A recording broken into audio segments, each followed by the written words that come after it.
नमस्कार, आप देख रहे हैं जेके न्यूज 100M। स्वागत है आप सभी का सुबह सुबह के मुख्य समाचारों में। चलिए शुरू करते हैं एक एक करके मुख्य समाचारों का सिलसिला। आपको बने रहना है हमारे साथ इस पूरे बुलेटिन में। जी हाँ, तो जो आज की हमारी पहली और बड़ी खबर है उसका रुख करवाते हैं आप लोगों को। पीएम मोदी ने संयुक्त राष्ट्र के मंच से चीन पर साधा निशाना, कहा विकास साझेदारी के नाम पर साथी देशों को मजबूर नहीं करता भारत। जी हाँ, जैसे कि आप लोगों को पता ही है कि मोदी जी ने 6:30 बजे जो भाषण दिया है यूएनए के तहत, पीएम नरेंद्र मोदी ने शनिवार को संयुक्त राष्ट्र महासभा के वार्षिक सत्र को संबोधित किया। कोरोना महामारी के चलते वर्चुअल तरीके से सभा को संबोधित करते हुए पीएम मोदी ने एक तरफ संयुक्त राष्ट्र के स्वरूप में बदलाव की मांग जोरदार ढंग से उठाई, तो दूसरी तरफ आतंकवाद को बढ़ावा देने वाले पाकिस्तान और विकास के नाम पर साथी देशों, कर्ज जाल में फंसाने वाले चीन पर भी नाम लिए बिना इशारों में निशाना साधा। पीएम मोदी ने कहा कि भारत दुनिया को अपना परिवार मानता है और मानवता के लिए काम कर रहा है। पीएम ने कोरोना वायरस महामारी के खिलाफ जंग में भारत के योगदान का भी जिक्र किया। जी हाँ, वहीं आपको बताते चले कि पीएम मोदी ने चीन पर निशाना साधते हुए क्या बोला कि भारत जब किसी से दोस्ती का हाथ बढ़ाता है तो किसी तीसरे के खिलाफ नहीं होता। भारत जब विकास की साझेदारी मजबूत करता है तो उसके पीछे किसी साथी देश को मजबूर करने की सोच नहीं होती है। हम अपनी विकास यात्रा से मिले अनुभव को साझा करने में कभी पीछे नहीं रहे। जी हाँ, तो इस प्रकार से पीएम मोदी ने बहुत सारी बातों का रुख किया है। तो ये आप स्लाइड पे देख सकते हैं किस प्रकार से पीएम मोदी जी ने जो है भाषणों का जिक्र किया है। तो इसी के साथ ही बढ़ते हैं अगली खबर की तरफ। वही जो हमारी दूसरी बड़ी खबर आ रही है उसका भी रुख करते हैं। बीजेपी की नई टीम की घोषणा, पार्टी ने पहली बार किए ये बदलाव। जी हाँ, आपको बताते चले कि जेपी नड्डा के अध्यक्ष बनने के बाद ये पहला बड़ा बदलाव है। भारतीय जनता पार्टी के पदाधिकारियों की नई टीम की घोषणा हो गई है। पार्टी अध्यक्ष जगत प्रकाश नड्डा ने इसका ऐलान किया और इस बार बीजेपी की नई टीम में सभी राज्यों से युवाओं और महिलाओं को मौका दिया गया है। जेपी नड्डा के अध्यक्ष बनने के बाद ये पहला बड़ा बदलाव है। जी हाँ, जेपी नड्डा की इस टीम में पहली बार इतने बड़े बदलाव किए गए हैं, जिसमें आपको बता दें कि बीजेपी ने पहली बार 12 राष्ट्रीय उपाध्यक्ष बनाए हैं। नई टीम में हर राज्य को बराबर की भागीदारी दी गई है। महिलाओं और युवाओं को तरजीह दी गई है। तेजस्वी सूर्या को भारतीय जनता युवा मोर्चा का अध्यक्ष चुना गया है। बीजेपी ने राष्ट्रीय महासचिव राम माधव, पी मुरलीधर राव, अनिल जैन और सूरज पांडे की जगह नए चेहरों को मौका दिया है।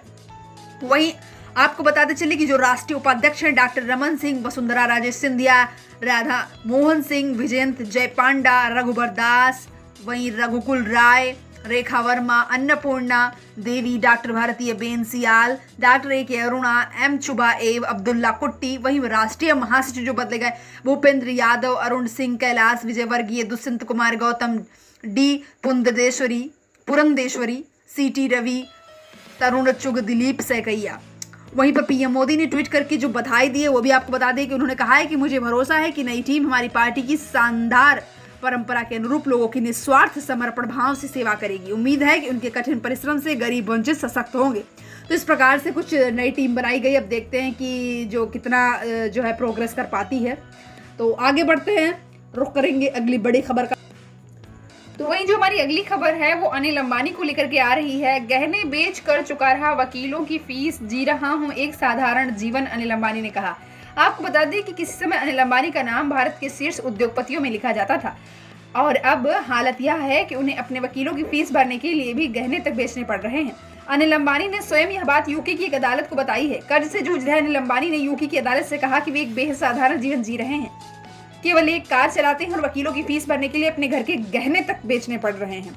और उन्होंने कहा है कि जनवरी से जून 2020 के बीच अपनी सभी गहनों से 9.9 करोड़ रुपए प्राप्त हुए और अब उनके पास कोई भी कीमती वस्तु नहीं बची है। तो ये इस प्रकार कुछ अनिल अंबानी को लेकर के खबरें आ रही थी, वो बताइए आपको। आगे बढ़ते हैं, रुख करेंगे अगली खबर का। वहीं देवेंद्र फडणवीस को लेकर के एक नई खबर आ रही है कि मुंबई के होटल में देवेंद्र फडणवीस से गुपचुप मिले संजय राउत, फिर पाला बदलेगी शिवसेना। जी हाँ, आपको बता दें कि भारतीय जनता पार्टी और शिवसेना बीच सारी जुबानी जंग के बीच शनिवार को पूर्व मुख्यमंत्री देवेंद्र फडणवीस और शिवसेना नेता संजय राउत के बीच गुपचुप मुलाकात की खबर आ रही है। दोनों नेताओं की आज मुंबई के एक 5 स्टार होटल में मुलाकात हुई और इसको लेकर चर्चाओं और अटकलों का दौर चल रहा है। यह भी सवाल उठा है कि क्या शिवसेना एक बार फिर पाला बदलेगी। तो दोनों नेताओं में यह मुलाकात ऐसे समय में हुई है जब महाराष्ट्र सरकार कई मोर्चों पर घिरी हुई है। हालांकि इस बीच बीजेपी नेता प्रवीण दारेकर ने कहा है कि राउत ने फडणवीस से मुलाकात कर बिहार चुनाव को लेकर उनका इंटरव्यू किया है। संजय राउत सामना के संपादक हैं। उन्होंने कहा कि मुलाकात का कोई राजनीतिक अर्थ न निकाला जाए। तो इस प्रकार से कुछ बातें चल रही हैं शिवसेना को लेकर के और फडणवीस को लेकर के। आगे बढ़ते हैं। अब मथुरा में श्री कृष्ण जन्मभूमि का मामला कोर्ट में। 13.37 एकड़ जमीन पर दावा करते हुए मालिकाना हक मांगा। शाही मस्जिद को हटाने की मांग है। जी हाँ, अब जैसे कि पता है कि उत्तर प्रदेश की रामनगरी अयोध्या में राम मंदिर निर्माण का काम जोरों से चल रहा है। इसी बीच मथुरा में श्री कृष्ण जन्मभूमि परिसर का मामला स्थानीय कोर्ट में पहुंच गया है। इसे लेकर एक सिविल केस दायर किया गया है। इसमें 13.37 एकड़ जमीन पर दावा करते हुए स्वामित्व मांगा गया है और शाही ईदगाह मस्जिद को हटाने की मांग की गई है। हालांकि श्री कृष्ण जन्मभूमि ट्रस्ट के सचिव का कहना है कि उनका इस केस से कोई लेना देना नहीं है। वहीं दूसरी ओर श्री कृष्ण जन्मभूमि सेवा संस्थान ट्रस्ट के सचिव कपिल शर्मा ने कहा कि ट्रस्ट से इस याचिका या इससे जुड़े लोगों से कोई लेना देना नहीं है। इन लोगों ने अपनी तरफ से याचिका दायर की है और हमें इससे कोई मतलब नहीं है। तो इस प्रकार से कुछ मथुरा में श्री कृष्ण जन्मभूमि का मामला चल रहा है। आगे बढ़ते हैं, अगली खबर का रुख करते हैं। वहीं सारा और श्रद्धा को लेकर के एक बड़ी खबर आ रही है। आपको बता दें कि सारा और श्रद्धा ने एनसीबी को बताया कि ड्रग्स लेते थे सुशांत सिंह राजपूत। जैसे कि आप लोगों को पता है कि क्या मामला चल रहा है, सारा और रकुलप्रीत सिंह को भी समन भेजा गया था। तो सारा और श्रद्धा ने एनसीबी को बताया है कि ड्रग्स लेते थे सुशांत सिंह राजपूत। जी हाँ, इसके साथ ही सूत्रों के मुताबिक पता चला है कि श्रद्धा ने भी कहा कि सुशांत सिंह राजपूत ड्रग्स लेते थे। उन्होंने कहा कि सुशांत फिल्म के सेट और वैनिटी वैन में ड्रग्स लेते थे। श्रद्धा ने खुद की ड्रग्स लेने की बात से साफ मना कर दिया। उन्होंने कहा कि फिल्म छिछोरे की रिलीज के बाद जिस ड्रग्स पार्टी को सुशांत सिंह राजपूत ने होस्ट किया था उसमें वो गई जरूर थी, लेकिन ड्रग्स का सेवन उन्होंने नहीं किया था। इस पार्टी का आयोजन हुआ था। बता दें कि रिया के बाद ये तीनों अभिनेत्रियां एनसीबी के रडार पर हैं, जो पिछले लगभग 2 महीनों से बॉलीवुड में कथित ड्रग्स कनेक्शन को उजागर करने के लिए जांच कर रही हैं। जी हाँ, तो अब देखते हैं कि क्या होता है आगे।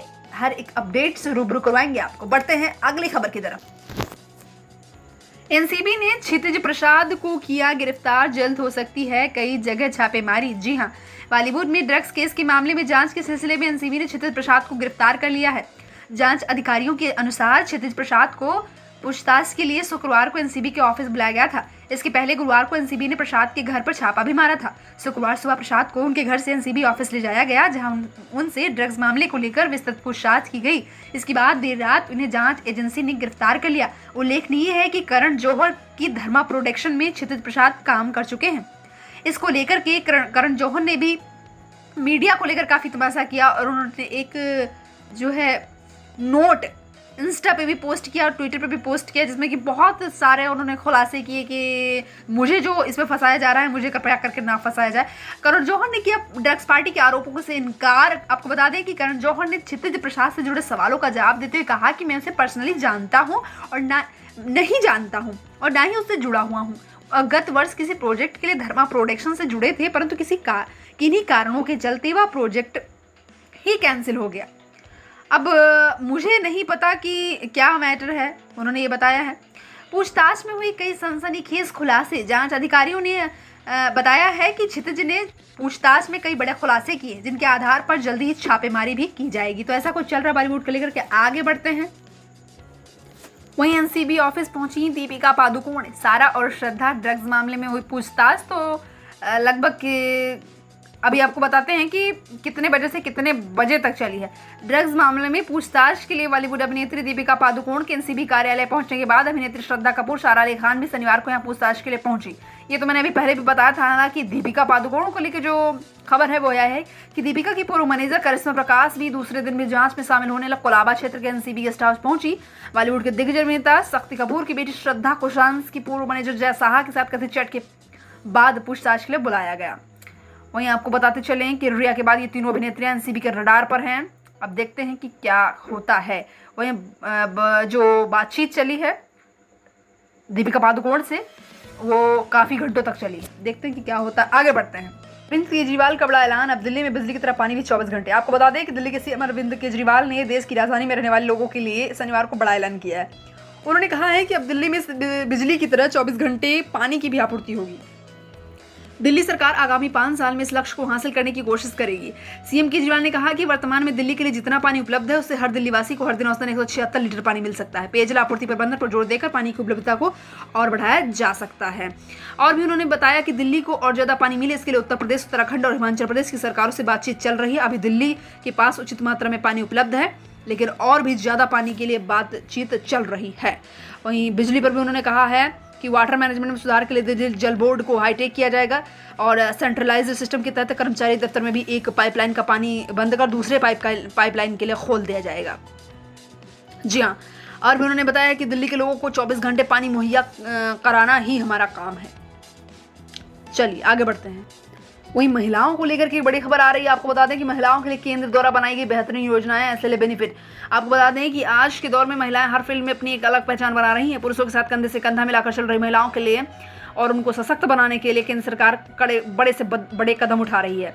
केंद्र और राज्यों के द्वारा महिलाओं को आगे बढ़ाने के लिए हर संभव मदद की जा रही है। आज हम सरकार द्वारा लॉन्च की गई उन योजनाओं के बारे में बताएंगे आप लोगों को। जी हाँ, प्रधानमंत्री उज्ज्वला योजना उत्तर प्रदेश के बलिया में 1 मई 2016 को यह लॉन्च हुई थी। और जैसा कि आप लोगों को जो योजनाएं हैं उनके बारे में पता होगा ही, अगर नहीं पता तो आप जान ले। और वन स्टॉप सेंटर एक स्कीम 1 अप्रैल 2015 से शुरू की थी। यह निर्भया फंड से लागू हुई थी।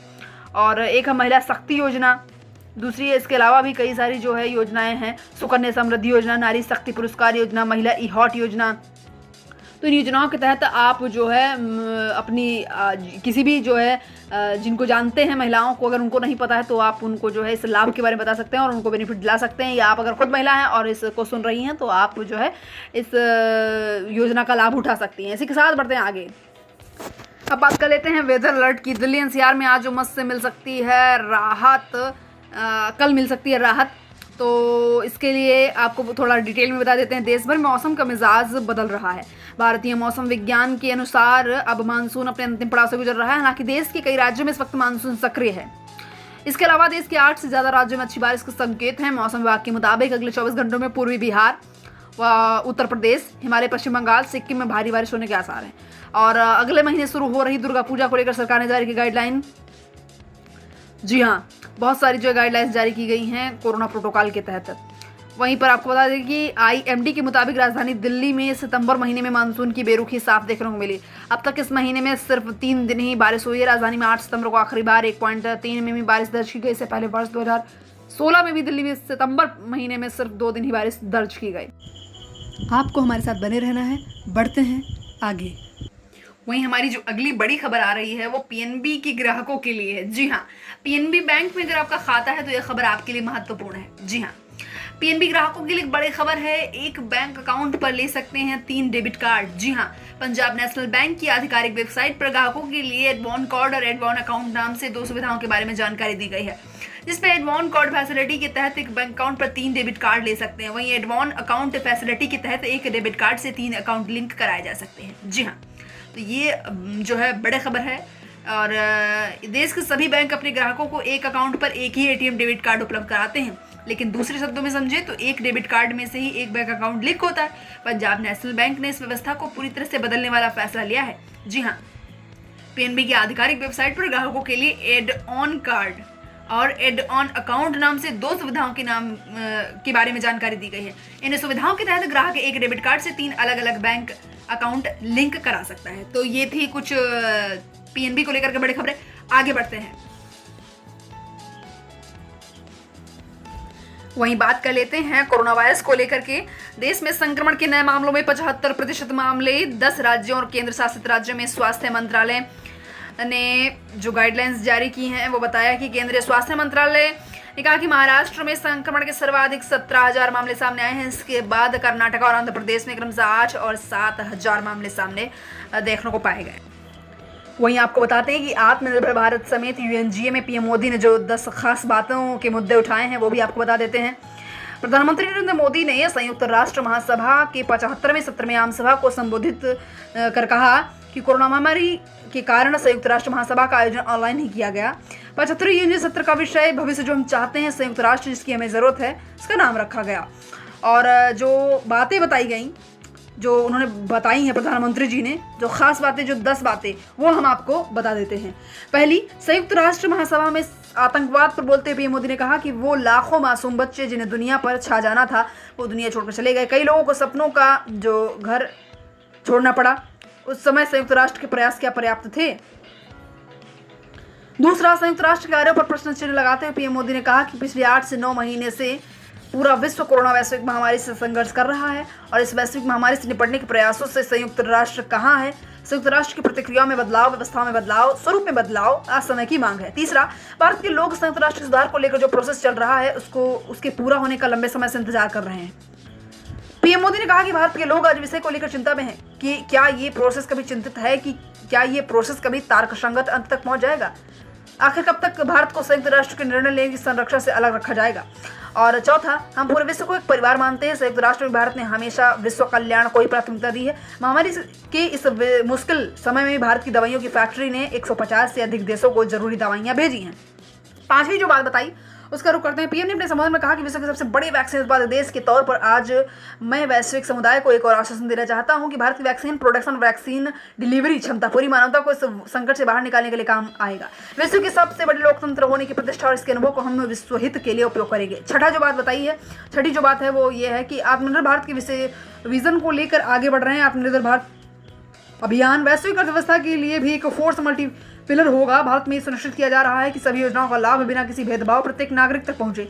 आज भारत डिजिटल ट्रांजैक्शन के मामले में दुनिया के अग्रणी देशों में से एक है और आज भारत अपने करोड़ों नागरिकों को डिजिटल एक्सेस देकर आधिकारिता और पारदर्शिता सुनिश्चित कर रहा है। वहीं सातवीं जो बात बताई है वो इस प्रकार की, आज दुनिया की सबसे बड़ी माइक्रो फाइनेंसिंग स्कीम का सबसे ज्यादा लाभ भारत की महिलाएं ही उठा रही हैं। भारत उन देशों में से एक है जहां महिलाओं को 26 सप्ताह की भुगतानशुदा मातृत्व अवकाश दी जा रही है। आठवीं जो बात बताई, बीते कुछ जो सालों में रिफॉर्म, परफॉर्मेंस ट्रांसफॉर्म के मंत्र के साथ भारत ने करोड़ों भारतीयों के जीवन में बड़े बदलाव लाने का काम किया है। ये अनुभव विश्व के बहुत से देशों के लिए ही उतने उपयोगी जितने हमारे लिए आज हैं। थोड़ा वीडियो लंबा हो जाएगा क्योंकि हमने जो 10 बातें मुख्यतः बताई हैं, लेकिन कोई बात नहीं, जो जानकारी है वो आप तक पूरी पहुंचेगी। जो नवी बात बताइए, भारत की आवाज़ मानवता, मानव जाति और मानवीय मूल्यों के दुश्मन आतंकवाद और अवैध हथियारों की तस्करी, ड्रग्स, मनी लॉन्ड्रिंग के खिलाफ उठेगी। भारत की आवाज़ हमेशा शांति, सुरक्षा, समृद्धि के लिए उठेगी। 10वीं जो बात बताइए, महामारी के बाद बनी भारत परिस्थितियों के बाद हम आत्मनिर्भर भारत के विजन को लेकर आगे बढ़ रहे हैं और भारत में सुनिश्चित किया जा रहा है कि सभी योजनाओं का लाभ बिना किसी भेदभाव प्रत्येक नागरिक तक पहुंचेगा। तो इस प्रकार से जो उन्होंने 10 बातें बताई हैं वो देश को आगे बढ़ाने के लिए ही बताई हैं। तो इस प्रकार हमारे जो देश की आर्थिक जो स्थिति है वह भी मजबूत होने वाली है। देखते हैं कि आगे क्या होता है। हर एक अपडेट से आपको रूबरू करवाएंगे। वीडियो पसंद आए तो वीडियो को लाइक, शेयर, सब्सक्राइब और शेयर, कमेंट सब कुछ जरूर कीजिएगा। आगे बढ़ते हैं, आगे भी आपको हमारे साथ पूरे वीडियो में बने रहना है। आगे बढ़ेंगे, आगे की जो खबरें हैं उससे भी आपको रूबरू करवाएंगे। बढ़ते हैं अगली खबर की तरफ। क्या आप एक हलवाई हैं? तो ये खबर आपके लिए महत्वपूर्ण है। अगर नहीं भी है तो भी आपके लिए यह खबर महत्वपूर्ण है क्योंकि आप उन्हें बता सकते हैं। अब हलवाई की दुकान के लिए आ गए हैं नए नियम। 1 अक्टूबर से पूरे देश में लागू हो जाएंगे ये नियम। आपको बताते चलें कि सरकार स्थानीय दुकानों यानी आपके पड़ोस वाली हलवाई की दुकान पर मिलने वाले खाने पीने के सामान की क्वालिटी में सुधार लाने के सरकार ने एक नया नियम लागू कर दिया है। 1 अक्टूबर 2020 के बाद से स्थानीय मिठाई की दुकानों को भी परातों एवं डब्बों में बिक्री के लिए रखे गए मिठाई के लिए निर्माण की तारीख तथा उपयोग की उपयुक्त है अवधि जैसे जानकारी प्रदर्शित करनी होगी उन डिब्बों पर। और मौजूदा समय में इन विवरणों को पहले से बंद डिब्बाबंद मिठाई के डिब्बे पर उल्लेख करना अनिवार्य है। FSSAI यानी भारतीय खाद्य सुरक्षा और मानक प्राधिकरण के ये नए नियम जारी कर दिए गए हैं। तो आप समझ गए होंगे कि अगर हमें मिठाई की दुकान है तो आपको बहुत ही सतर्क हो जाना है। जो डिब्बों में बाहर मिठाई रख दी जाती है भर करके, उन पे आपको जब कब बनाई गई है वो डेट आपको लिखनी है और कब तक ये चलनी है वो भी सब आपको विवरण देना पड़ेगा, तभी जो है आप मिठाइयाँ बेच पाएंगे। बढ़ते हैं अगले खबर की तरफ। साथ ही साथ आपको बताते चलें कि कोरोना काल में विदेशों में बड़ी भारतीय मसाले की मांग, काढ़ा बनाकर तेजी से कर रहे हैं इसका सेवन। जी हाँ, हमारे देश में औषधियों का उपयोग काफ़ी लंबे समय से चला आ रहा है। घर में सुबह की जो चाय से लेकर के भोजन में पड़ने वाले मसालों तक हम लोग औषधियों का उपयोग करते आए हैं, लेकिन बदलते समय के साथ लोग इसका उपयोग करना कम कर रहे थे। लेकिन इस समय कोरोना महामारी से बचने के लिए एक बार फिर से इसका सेवन बहुत तेज़ी से होने लगा है। जी हाँ, आपको बता दें कि विदेशों में भी काफ़ी किया जा रहा है इन मसालों का उपयोग। विदेश के लोग भी भारत के परंपरागत काढ़े को पी रहे हैं। इस कारण भारत में जो है उपयोग किए जाने वाला मसाला अब काफ़ी तेज़ी से विदेशों में निर्यात किया जा रहा है। मिली जानकारी के मुताबिक इस साल अप्रैल जुलाई के दौरान मसाले की कुल निर्यात में 10% की बढ़ोतरी देखने को मिली है। चंद्रमा पर कितने नुकसानदायक होंगे रेडिएशन, चीनी लैंडर के आंकड़ों ने बताया। आपको बताते चले कि चंद्रमा ने दूसरी तरफ उतरे चीनी रोवर ने वहां पर आने वाले खतरनाक विकिरणों को नाप कर बताया है कि ये कितने नुकसानदायक हो सकते हैं। तो वहीं आपको बताते चले कि दुनिया भर की स्पेस एजेंसियों अंतरिक्ष, चंद्रमा और मंगल पर इंसान भेजने के लिए अरबों खरबों रुपए खर्च कर रही है। इसमें सबसे प्रमुख नाम अमेरिका की स्पेस एजेंसी नासा का नाम प्रमुख है। अंतरिक्ष अनुसंधान में तमाम शोधों के साथ इस बात पर भी सोच चल रहा है कि क्या इंसान ऐसी जगहों पर सुरक्षित रह सकता है। हाल ही में वैज्ञानिकों ने खुलासा किया है कि चंद्रमा पर आने वाले यात्रियों का इंटरनेशनल स्पेस स्टेशन के मुकाबले 2 से 3 गुना ज़्यादा कॉस्मिक विकिरणों यानी कि रेडिएशन का सामना करना पड़ेगा। जी हाँ, कोई मोटी दीवार की ज़रूरत, चंद्रमा पर जाने के लिए वहाँ मोटी दीवार का सुरक्षा की ज़रूरत होगी। जी हाँ, चीनी और जर्मन शोधकर्ताओं ने इसका अध्ययन करके ये बात का खुलासा किया है। तो ये थे कुछ चंद्रमा को लेकर के खबरें। आगे बढ़ते हैं। दिवाली पर रिकॉर्ड बनाने की हो रही है तैयारी, सॉफ्टवेयर भी हो रहा है तैयार। जी हाँ, आपको बता दें कि अधिकतम दीप प्रज्वलन की वर्चुअल प्रतियोगिता आयोजित करने पर मंथन किया जा रहा है। इस आयोजन के तहत हर मंदिर, हर परिवार में अपने अपने घरों के साथ आसपास के क्षेत्रों और मठ मंदिरों में दीप प्रज्वलित करने के साथ सेल्फी लेकर 2-2 मिनट के वीडियो भी अपलोड करें। इससे पहले दीपोत्सव में भागीदारी के लिए संबंधित प्रतिभागियों का पंजीकरण कराया जाएगा। इस आयोजन के लिए विशेष प्रकार का सॉफ्टवेयर भी तैयार किया जाएगा, जिसमें वीडियो अपलोड करने वाले प्रतिभागियों की भागीदारी का प्रमाण पत्र जनरेट हो जाएगा। इस तरह प्रतिभागियों का रिकॉर्ड बनाया जा सकेगा। जी हाँ, साल दर साल रामपेड़ी पर दीपोत्सव के दौरान अधिकतम दीप प्रज्वलित करने का रिकॉर्ड बनाया गया, जो कि Guinness book of world record में भी दर्ज किया गया। पिछले साल 4,01,126 दियों का रिकॉर्ड बनाया गया। इस साल यह संख्या 5 लाख होनी थी, लेकिन कोरोना संकट के कारण आयोजन की रूपरेखा तय नहीं हो पाई। फिलहाल नगर निगम की ओर से दीपोत्सव की तैयारी में 4,73,00,000 का प्रस्ताव शासन को भेजा गया है। अपर आयुक्त S.N. सिंह ने बताया कि इस प्रस्ताव में आंतरिक संपर्क मार्गों के जीर्णोद्धार के अलावा फॉगिंग व सफाई के उपकरण एवं LED स्ट्रिप इत्यादि का प्रस्ताव भी शामिल है। तो इस प्रकार से अयोध्या में दीपोत्सव को लेकर के खबर थी। इसी के साथ बस इतना ही। देखते रहिएगा JK News 100M, और वीडियो पसंद आए तो वीडियो को लाइक करें, शेयर करें, कमेंट करें, और चैनल पर यदि पहली बार आए तो चैनल को सब्सक्राइब करके जाइएगा। Thank you, take care. Subscribe for latest updates, और हमेशा हमारे चैनल से जुड़े रहने के लिए इस बेल आइकॉन को दबाना ना भूलें। वीडियो को लाइक करें, शेयर करें, कमेंट करें, and also don't forget to press the bell icon. Thank you.